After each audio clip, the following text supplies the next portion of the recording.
Today, on hashtag TheBookisBetter, two contestants enter the ring to stand against the GOAT. Book against movie, The Hunger Games. One will leave victorious, one will leave on the horns of the GOAT.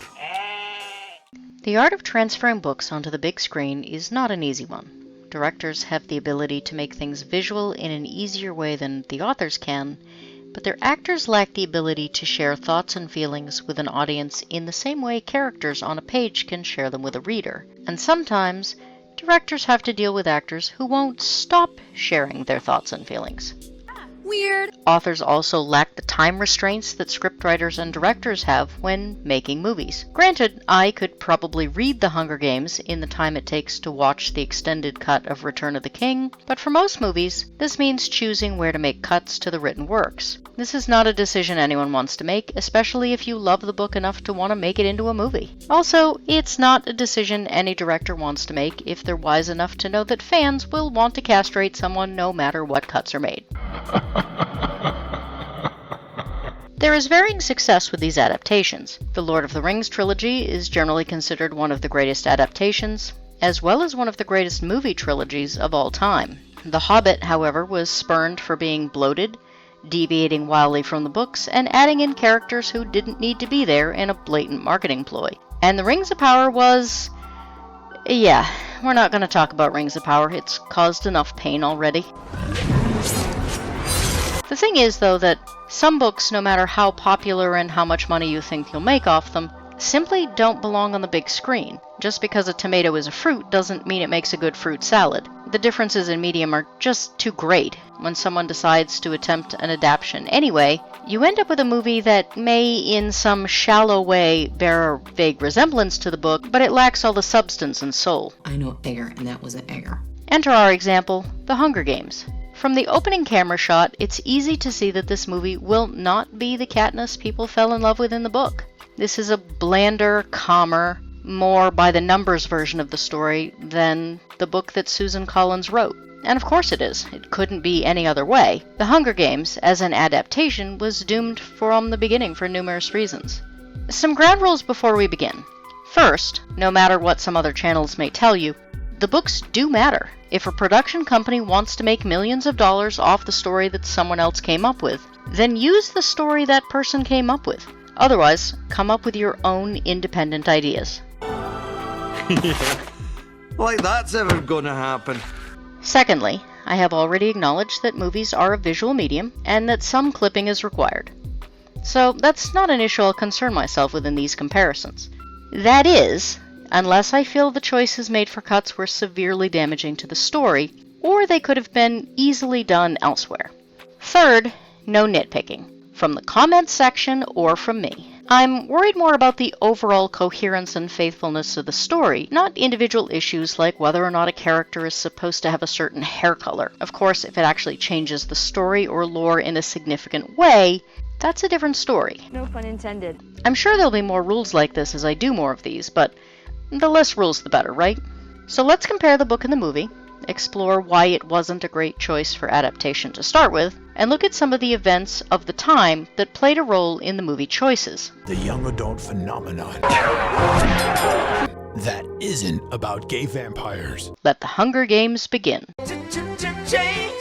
The basic storyline of Hunger Games remains the same. While I mourn the loss of the Avoxes, the mute slaves of the capital, I understand why they were cut. What I don't understand is cutting scenes in order to add in extra, unnecessary scenes. All the exposition we get in the first minute are things we will learn later. It's time that takes us from our main character and wastes precious minutes. The more time they spend on the capital's magic technology is time away from the tension and our main character.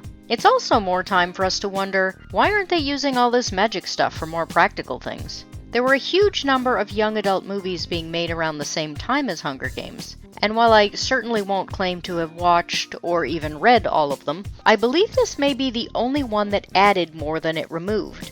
And while cuts are necessary, additions absolutely are not. You'll have a very hard time convincing me that this much addition, added to a pre-existing story, is ever anything but someone's ego. An actor who wants more lines, or a director who thinks that their quote-unquote touch will somehow improve a work that people already love. From the very first introduction to our hero, Katniss isn't the same person. In the movie, Prim has a nightmare, wakes screaming, Katniss comforts her, and then sings her to sleep. Their mother never even appears in the scene, despite we are shown they live together in a one-room hovel. Katniss is not only the hunter, the provider, and the strong sister, but also the nurturer. This gives us a very different picture from the Katniss of the book, who refused to sing since her father's death, and who isn't the person Prim can ever get comfort from. Instead, the book begins with Katniss alone, reaching for the sister who has left her alone in the dark, segregated even in her own family. When I wake up, the other side of the bed is cold. My fingers stretch out, seeking Prim's warmth, but finding only the rough canvas cover of the mattress. Katniss is not an openly loving person in the book. She's hardened and can be cruel. Prim's pet cat, who Katniss casually taunts with "I'll still cook you" in the movie, is painted as a mean cat who hates Katniss. However, in the lore, Katniss attempted to drown the cat when Prim brought it home so she wouldn't have to feed it. Even at the day of the reaping, she says, quote, "Entrails, no hissing. This is the closest we will ever come to love." And as a side note, while I'm not counting this against the movie, the cat's name is Buttercup. They seriously couldn't find a yellow cat? By the third movie, he's magically turned yellow, so seems like a weird oversight. His opening scene sets the tone for a very different movie than the story it came from, though. The Katniss here is warmer, friendlier, more loving, and more attached to her family. She loves Prim, she's loved back. Her relationship with her mother doesn't seem irretrievable. She still sings. This is a girl who can still love a boy who loves her, and that's why the movie became a love story, while the book was a story of guilt, broken spirits, and minds. The book is not only in first person, meaning we see nothing but Katniss's perspective, but it's told in present tense. We move through the woods, smell the scents of District 12, experience the moment of the reaping. We're not reading a story of something that happened to Katniss, we're living it with her. We are her. Cleverly, it's very rare to have a sentence include "I feel." Instead, as you experience things as Katniss, you're free to feel for her. This is a brilliant move since, especially later in the series, there's no other way to convey her deterioration effectively. And Katniss does deteriorate, even over the course of this first book. Her tightly controlled world, her anxieties, her rage, her neuroses, and her guilt. Her grip on all these things begins to slip ever so slightly as she's put into situations she doesn't understand, repeatedly misjudges them, and makes wrong decisions. By placing us outside Katniss, the fears, horror, trauma, they can't have the same impact. We're watching them instead of experiencing them. The visual medium is so set on getting away from Katniss and showing us the wider world that the smaller world of Katniss that made the story so unique in all its subtleties and complexities is completely missed. Pan Am is just another repressed movie world. Katniss becomes another reluctant hero with another young adult love triangle. And no one ever understands that Katniss was never supposed to be the hero. She was the victim.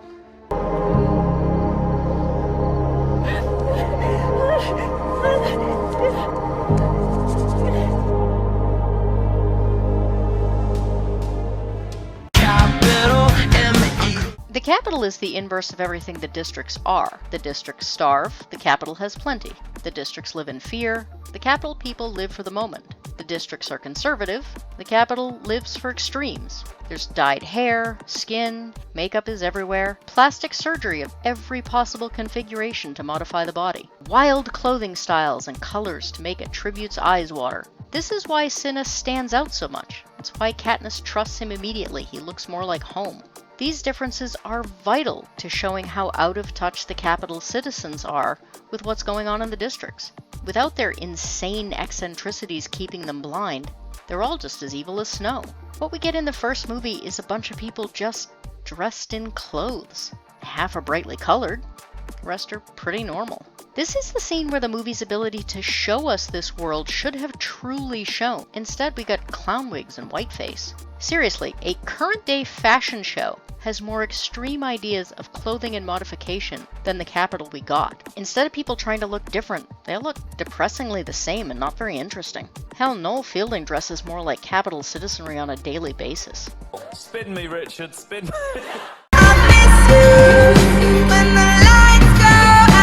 Madge Undersea is the daughter of Mayor in District 12.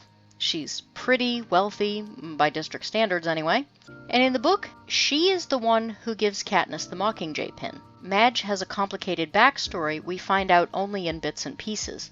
But the Mockingjay has a far deeper meaning for her than for Katniss. Her aunt, her mother's twin, was in the same quarter quell as Haymitch, and died horribly. Madge's mother from that day forward has suffered debilitating headaches that keep her bedridden, and Madge has grown up in this shadow her whole life. When she dresses for the reaping, she wears her aunt's pin, the rebellious sign of the Mockingjay. Madge is not in the movie at all, and removing her removes a subtle but vital part of the story's message. Madge comes across as soft and unsuffering compared to Katniss or even Peeta. She's an easy target for Gale's anger since she seems to have it so easy. Yet, she's the one who begins Katniss's journey to becoming the Mockingjay, and she is in the end the only one of Katniss's friends who gives up her life for it. In the movie, she's just gone. Casting for the Hunger Games was a disaster. Again, film is a visual medium. If you plan to use it, you need to use it. You need actors with nuance, whose physicality conveys all the varied messages you want to convey. If you're doing a sad movie, you don't cast someone who can't cry believably on cue. You don't cast flashy actors for subtle roles, skinny guys for muscle man roles, or handsome guys to play Quasimodo. If you're casting a movie called The Hunger Games, you don't cast people who don't look hungry. Family. The casting for her family wasn't bad. Prim is delightful. She is everything a lovable 12-year-old should be. It probably helps that she was actually 12. For a child actor, she did an amazing job in the role, and her development through the movies is wonderful to behold. Other than denying us any sign of her goat, blasphemy, they change her role very little, and she does an excellent job with it. As she matures and develops in later movies, the actress continues to live up to the part extremely well. Likewise, Mrs. Everdeen was well cast as a nervous wreck, though she really deserves more backstory and screen time than she got. Her depression is never really mentioned or explored with the exception of a throwaway line early on. Again, while things might need to be cut, this could have been done quickly and easily. Several scenes in which she interacts with her daughters are still in the movie, but those connections have been given less weight, and she's actually made out to be a more competent mother than in the books. The opening scene with Prim is the exception. This was cut completely to give Katniss more screen time, but just painted us a contradiction with their relationship. What mother doesn't come to the sound of her youngest daughter screaming? All in all, the casting for Mrs. Everdeen was well done, but her role could have had more impact. It may seem unimportant, but we learn a lot about Katniss through her interactions with other people, and her mother is a major example of this. Drank away the rest of the day. Woody Harrelson is a raging drunk? No complaints on the casting here. Only, he never is a raging drunk. Apparently, trauma and alcoholism is fine to represent in a young adult book, but not in a young adult movie. This is another case that could have been good. Hell, here it could have been great, but they didn't trust the role, so they watered it down. Haymitch's drinking is cut down to a few nips in his tea, with no mention of his own win, his trauma, his dead family, or how it causes him to become so ferociously invested in Katniss and Peeta after their own Hunger Games win. The razor-sharp wit that wins him the quarter quell becomes a blunted butter knife, and half the lines he should have had around training, skills, and rules of the game are given to some random woman who isn't even in the books. Seriously? You cut amazing roles to nothing just to cast someone who isn't even supposed to be there? Most importantly, Haymitch isn't what one would consider an optimist at the best of times. But what's with making him downright horrible? This line, Embrace the probability of your imminent death, puts an entirely different spin on the character. He's cynical, not cruel. He spent 25 years mentoring children, year after year watching them fed into the meat grinder and knowing he could do nothing to help them. Knowing if he taught them how to look for the loopholes like he had, their families would suffer. It's made very clear that he's angry and bitter because he's tired of watching kids under his tutorage die and being helpless to stop it. In the book, when asked what advice he has, he says, "Don't die." Perfection. Enough said.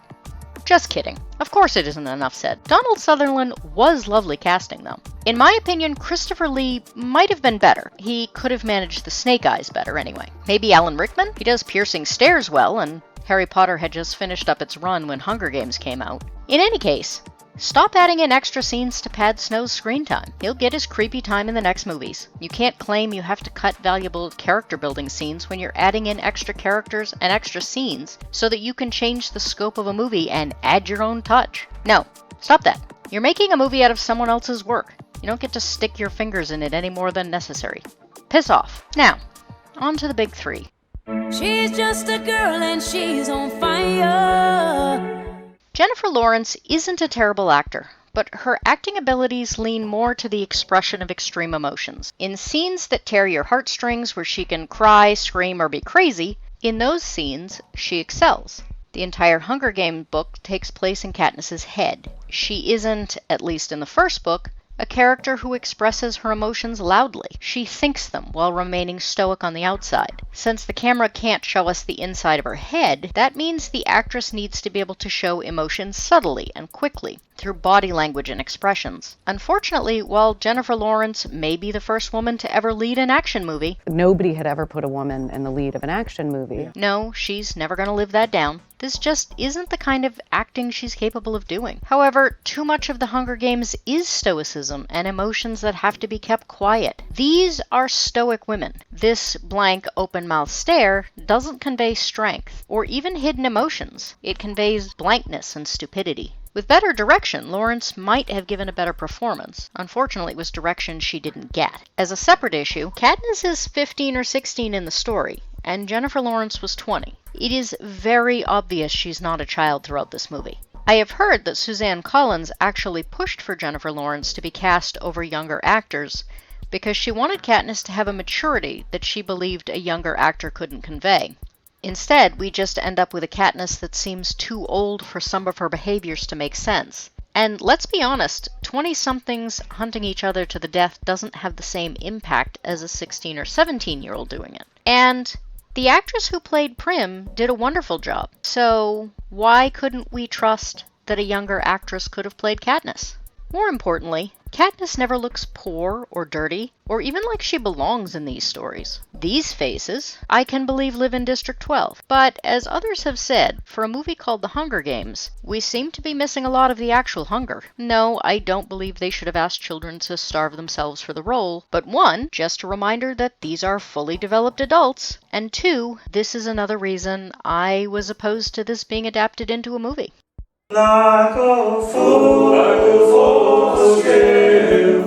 Gale probably would have been one of the best cast of the main trio had he not been even older than Jennifer Lawrence when the movie was made. Also, he's never allowed to actually be a main character. He appears early in the movie as a brasher, more annoying version of his book self, appears for a few moments after the reaping, and then stands around looking unhappy every time Katniss is on camera kissing Peeta. Just to remind us he's a potential love interest, I guess. He plays a much larger role in the book, just not in person. While Katniss is playing lovers with Peeta to the camera, it's Gale who lives in her head. I don't know how to include more of Gale without making half of the movie flashbacks, but there needed to be some way to make it clear how important he was to Katniss. Their backstory helps to shape who she is as a person, and gives us a clearer vision of who she is and why she behaves the way she does.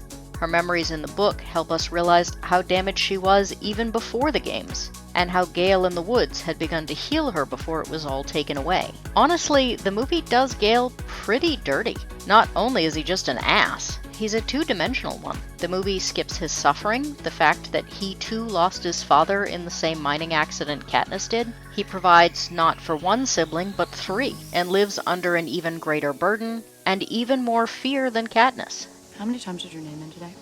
42. Guess the odds aren't exactly in my favor. Instead, he's just a joker who costs Katniss a deer, which never happened in the book, and is apparently only added to make him look like a jerk and give him a fighting chance with the audience when stacked up next to Peeta. Cause otherwise, Peeta never would have stood a chance against this hottie, and we all know it. I'm too sexy for my shirt. All I wanted was a bit of bread. Peeta Malarkey is described in the books as medium height, stocky build, ashy blonde hair that falls wavy over his forehead. Does this look like a stocky build to you? Does anyone believe this kid can throw 100-pound bags of flour? Does anyone believe in any of these scenes that he can truly stack up against Gale in Katniss's affections with this meek, helpless self. Part of this was changes to the plot. The areas in the book where Peeta are strongest are cut from the movie entirely. We don't see him beaten by his mother as a small child and persevere to save Katniss. His charm is watered down for many of the scenes. His ability to be emotionally strong when Katniss can't, most of his examples of physical power, even his fight with Haymitch are all missing. His fight with Cato is off scene, and all we ever get to see of him is him being sick. He never loses his leg at the end, so he never even gets to overcome that challenge. He isn't an impressive character anyway, but with all these cuts, he's even more of a milksop than he would be otherwise. It's hard to say if the casting was because they'd already planned to make these changes, or if the changes were made due to the abilities and appearance of the actor. Could Josh Hutcherson have pulled off a stronger, more convincing Peeta if he'd spent some time at the gym before shooting? Maybe. It's worked for other actors. But let's use some imagination for a moment. Imagine this actor had been cast as Peeta instead. Yes, he's too old, but so were all the actors, so bear with me. Can you see Kellen Lutz as a baker, throwing 100-pound bags of flour? Can you see an audience going crazy over the idea of a doomed love affair with him? Can you see the fact that he wanted Katniss suddenly making her look desirable? Can you see a group of careers actually allowing him on their team believably? Can you see him having the physical strength to survive a terrible leg wound for days? Now, be honest. Do you really see those things believably with Josh Hutcherson? I suspect this is why Peeta became a far bigger wimp in the movies than he ever was in the books. We could have a threesome. Finally, let's get a look at Katniss, Gale, and Peeta as a trio. Why are they even presented this way? First of all, let's make it clear. There is no love triangle in the Hunger Games source material. In the later books, yes, but only because both of the guys like Katniss, not necessarily because she has feelings for them. That's a little grayer, and those are later in the series. If people are interested, we can delve into that in a later video. In this book, it's very clear. Katniss is not interested in Peeta in a romantic way. She believes his romance is a scheme to gain favor with the crowds, and she plays along because it benefits her. When she begins to suspect it is not a scheme for him, they are already in the games and being watched by cameras. To stop or make it clear she doesn't love him means both their deaths. At the end of the games, Haymitch, who realizes exactly what will happen, basically tells her, if they believe you made a fool out of them, everyone you love will die. So the charade continues. She feels a debt towards Peeta. She feels gratitude. She feels shame. She eventually comes to care for him. But she doesn't love him. Her feelings towards Gale are similar.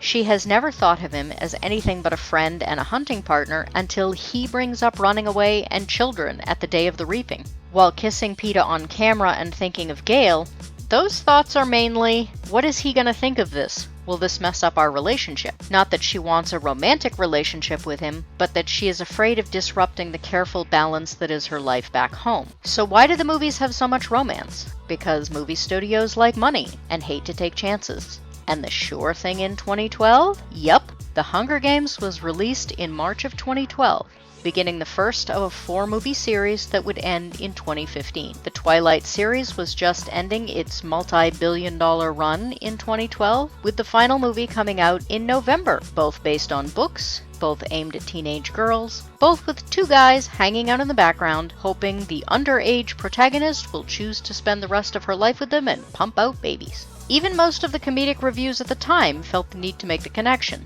even if they actually made the joke years later. We are so gonna snatch up that Twilight crowd. Hunger Games promotional materials didn't push the love triangle nearly as much, thank goodness.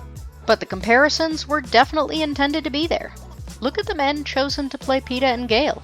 Peeta, destined to eventually get the girl, pale, sickly looking and unsmiling. The handsome beefcake, who could have anyone, was a little darker complected in Twilight, but tell me you can't see some similarities. Throw in dysfunctional families, a psychopathic leader, and extreme danger to each mix. Heck, I'm not even sure Jennifer Lawrence wasn't directed to do this, as often as possible, to make her look as much like Kristen Stewart as possible. What's the score? So, is the book truly better? It may seem obvious at this point, considering what I've covered, but just because the movie isn't a good adaptation doesn't automatically make the book a better story. Many people would agree that the movie version of The Shining is a poor adaptation of the book, but still believe it to be the superior work. So let's break it down, starting with the points I've already covered. The book was an original idea, the movie an adaptation. point goes to book for creativity. Moreover, the adaptation was not well done. The book is deeper, more emotional, and goes into more depth. Point to book. The movie failed to truly fulfill its promise visually, so where I had expected to give the film points here, it disappointed me. No point. Casting was well done for the supporting group, but iffy for the main cast. Furthermore, the film failed to allow the supporting cast to truly fulfill their potential. No points. On to the points that were more about numbers, and therefore involve less discussion above. The Hunger Games had a budget of $80 million. And unless we know otherwise, I will always assume the double-it rule for advertising when trying to guess profit levels. The worldwide box office was just under $678 million, giving it a profit total of about $518 million. The book is harder because the series as a whole tends to get smashed together when figuring book sales. I did find an article that suggests that as of last year, the first book had sold 800,000 copies. That seems reasonable based on overall book sales, so I'm going to run with it since I can't find anything better. Average price of a paperback is anywhere from $8 to $20, meaning the Hunger Games book has likely pulled anywhere from $6.4 million to $16 million. Either way, it is very obvious the movie takes this point. Ratings. The book rates a 4.7 on Amazon. It rates a 4.7 at Barnes & Noble and a 4.3 at Goodreads, with just a hair under 9 million ratings. This gives us an average of 4.567. I do love unintentional tidy patterns. Since we're going to have to do percentage calculations later, that works out to about 91.34%. The movies rate 4.8 or 96% on Amazon Prime. On Rotten Tomatoes, the audience gives it 81% and the reviewers give it 84%. I'll break up the difference and call it 82%, and yes, the difference goes to the audience because there's more of them. There's a whopping 250,000 reviews. Also, keep in mind, this was before Rotten Tomatoes had accusations of review bombs on every flipping movie, and before they got busted letting companies pay for positive reviews, so I'm sure we can trust them here. Finally, Metacritic has Hunger Games at a sad 68% for critics and 70% for audience.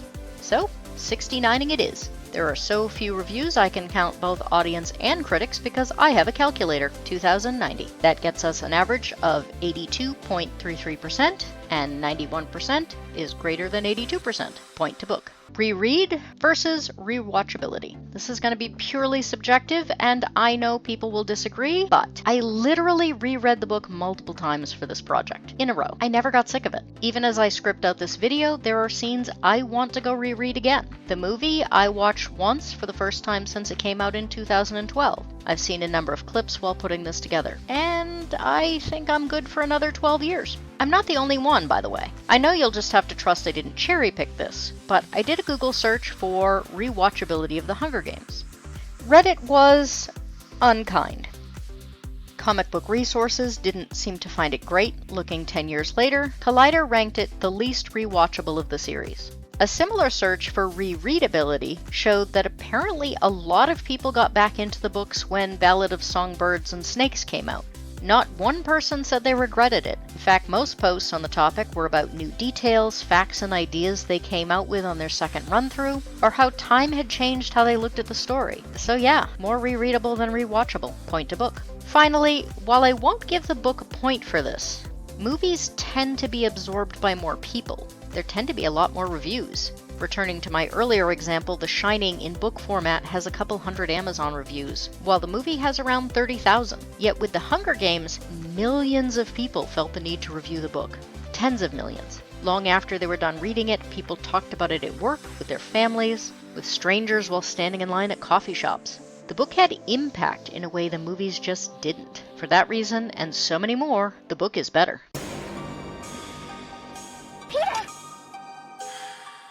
Thank you for watching. Please like and subscribe. If you've never read The Hunger Games, I thoroughly recommend it. There is a link in the description below, and no, I don't make any money if you click on it. I just feel that strongly about it. See you next time, and happy headbutting!